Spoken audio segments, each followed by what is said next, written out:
Rezljeva domačija z dvora pri Žužemberku je bila od torka do danes prizorišče drugih dvorskih likovnih dni. Slikarska kolonija je prevabila 14 priznanih akademskih umetnikov iz vse Slovenije, 2 med njimi iz tujine. To so drugi likovni dnevi na dvoru. Prvi likovni dnevi smo gostili upokojence, novomeške upokojence, Društvo novomeških upokojencev, sekcija Jutro. Sedaj smo šli na pobudo Ane Canko, da organiziramo to malce širše in so vsi priznani likovni akademiki.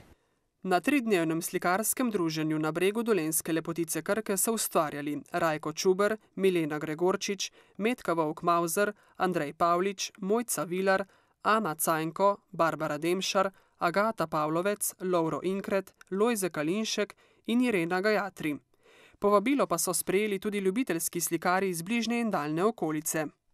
Odziv je bil kar množičen, dejansko smo mogli tudi rezati udeležence, ker bi bilo preveč za naše kapacitete. Dejansko nisem pričakoval tako velikega odziva, ker je pa odziv tako množičen, nameravamo to ponoviti tudi letos, še v jesenskem času, da bojo še poslikali našo prelepo Krko v jesenskem času. Te kolonije se bojo pa nadaljevale tudi v naslednjih letih. V ospredju slikarskih kolonij je ponavadi druženje umetnikov in tudi tokrat je bilo tako, je povedala pobudnica dvorskih likovnih dni Ana Cajnko, ki se je za ustvarjanje pod kozolcem in ob Krki dogovorila z družino Rezelj. Ena vrsta druženja, pa kaj s tem, da se predstaviš občinstvu in tudi s kolegi srečaš sorazstave. Druga, ki je pa tista, ki nas pa bolj zbliža, poveže, skupno delo, da nekaj drugega kot individualno, eno novo izkušnjo. Mi včasih rečemo, da si tudi napolnimo baterije na teh kolonijah. Akademski kipar in slikar Lovro Inkret iz Ljubljane redko sodeluje na kolonijah, a tokrat je sprejel povabilo. Letos sem se udeležil po dolgem času, ker mi je to spet neki izziv in da malo spoznam spet nove ljudi, malo spoznam spet kolege, ki se jih dolgo časa nismo videli. In da skušam spet v stiku z naravo naslikati neko interpretacijo narave, na svoj način, ki ga imam. In ta narava mi je izziv, ker narava je vedno neki izziv in iskanje interpretacije te narave je tudi neki izziv, ki je za likovnike zelo zanimiv, vsaj zame, v slikarstvu.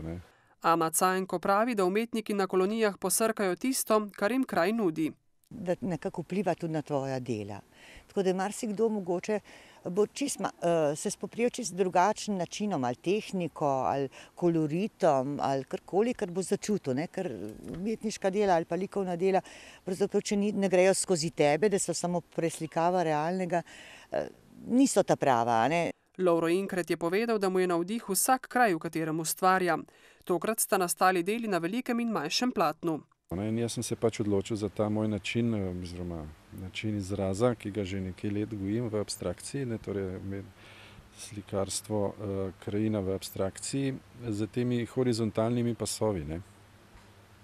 S temi horizontalnimi pasovi gradim neko konstrukcijo oziroma kompozicijo slike in iščem en nov likovni izraz v tem. Sicer pa namen dvorskih likovnih dni ni bil zgolj druženje umetnikov, ampak tudi predstavitev naravnih in drugih lepot dvora z okolico. V času kolonije se udeležijo tudi vodenih ogledov, kot naprimer železo livarne na dvoru, grada v Žužemberku. Danes imamo namen tudi narediti čolnarjenje po reki Krki, do Stavče vasi in ogled Stavče vasi in naprej. Razstavo ustvarjenih del so odprli danes popoldne, pod Rezljevim kozolcem pa si jih lahko gledate še v prihodnjem tednu.